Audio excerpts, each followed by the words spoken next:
na ito may dalawang kawayan na pinatutunod habang ang mga mananayaw ay mabilis na tumatalon at tumahakbang na hindi naiipit. Ginagaya ng pinikling ang kilos ng pikling, isang ibon na mabilis umiwas sa pitag ng mga magsasaka.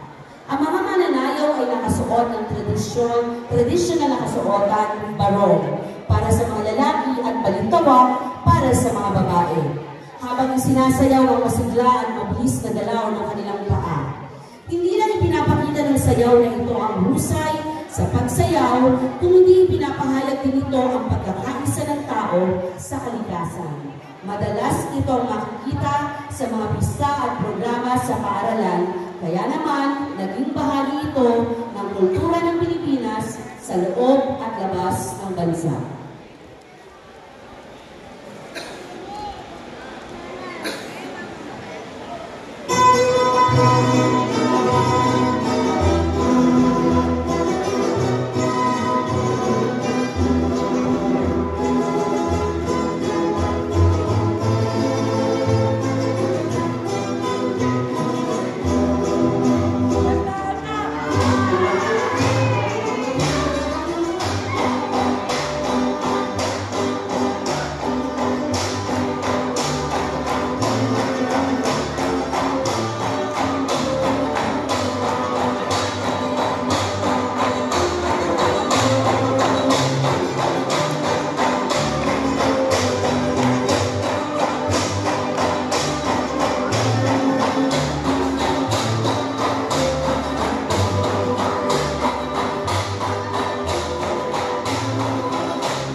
Maraming salamat, Likasining Dance Troupe.